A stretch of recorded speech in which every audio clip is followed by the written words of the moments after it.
One of these spectacular bikes has to be sold to help fund the next chapter. So today I'm going to put them head to head in various categories to decide which one I want to keep. Both have severe daddy issues. My 2016 Yamaha R1 was an abused track bike when I bought it, and my 2023 Triumph Speed Triple 1200 RS had been crashed. But after giving each of them a lot of TLC, they're both beautiful bikes today. So the grown-up approach is to score them on their looks, sound, price, specs, technology, and of course how they ride to figure out which one ends up on Facebook Marketplace. I'm going to try to leave sentimental value out of this because the R1 was my dream bike due to my dad having one 6 years earlier. Not to mention, this bike also changed the trajectory of my career. I bought the R1 off the back of a bad patch.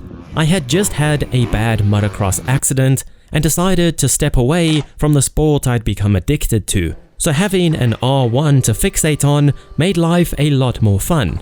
But to be fair, the Speed Triple was my first ever frame swap. It's the first project that actually turned out exactly how I pictured it.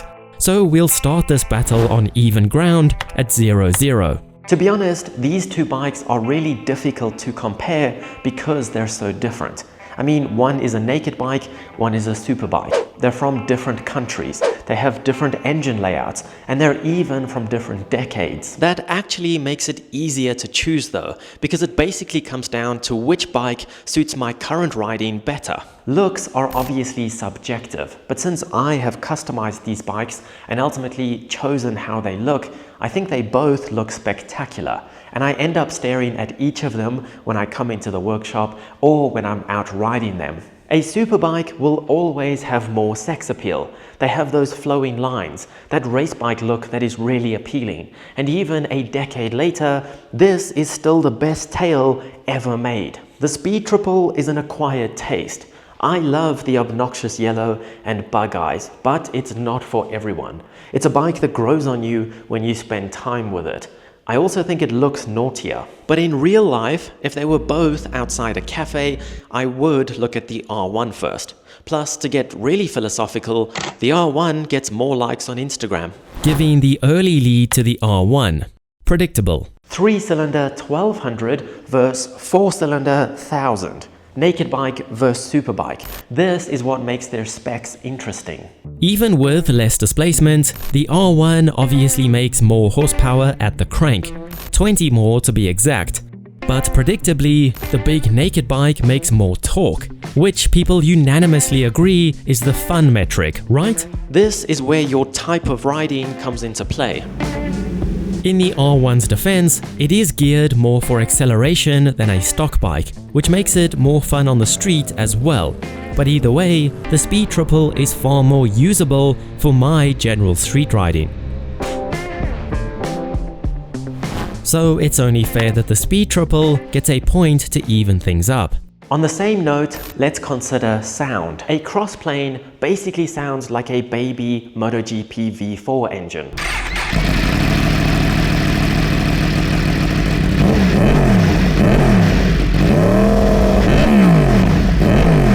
Especially with a straight-through SC project. Not that I'm biased. The Triple sounds great as well.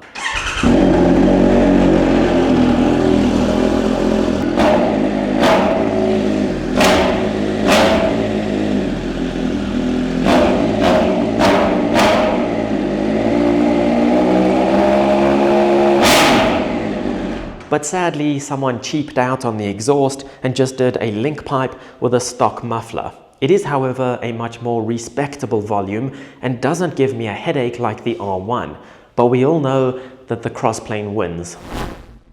One of the reasons I bought my R1 in the first place was to see what it was like to live with modern technology. It had a bi-directional quickshifter, a TFT, and modern rider aids that I'd never owned before. The Speed Triple has all of that as well, and since it is 7 years newer, it also has things like keyless ignition and cruise control, which the R1 doesn't.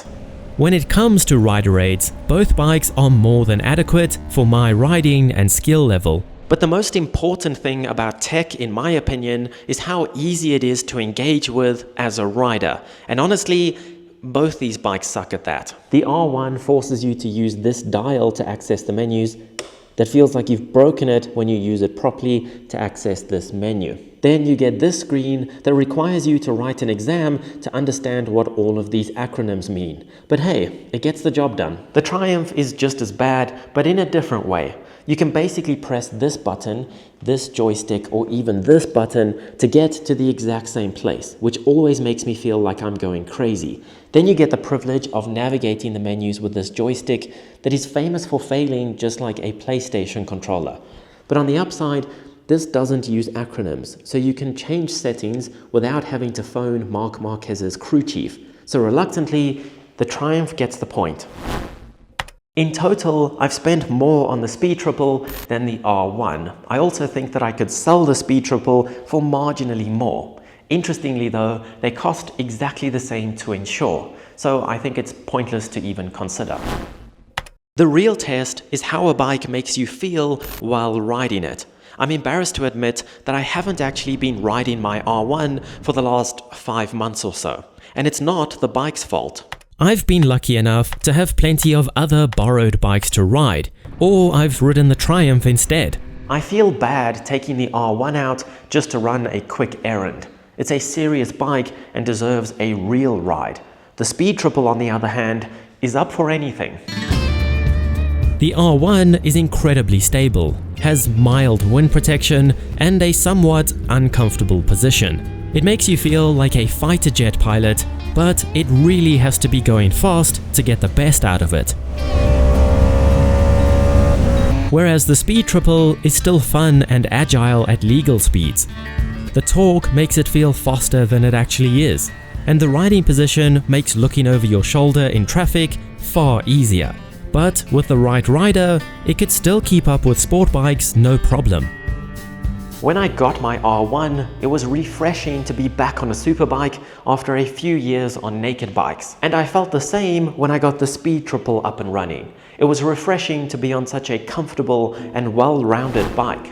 I'm tempted to keep every bike I ever buy, and I probably would if I could afford it. But I've also learned from having a couple of project bikes that having a lot of bikes is overrated, at least in my opinion. It sounds really desirable, but when you have a lot of bikes, at least one always needs a wash. There's always one that needs new tires or an oil change, and you end up paying insurance on a bike you don't even ride. So for now, I think I want a naked bike again, at least for the time coming. And I know this won't be my last superbike, but it still sucks to get rid of my dream bike. However, there's always another dream bike on the horizon to work towards. Hint, hint.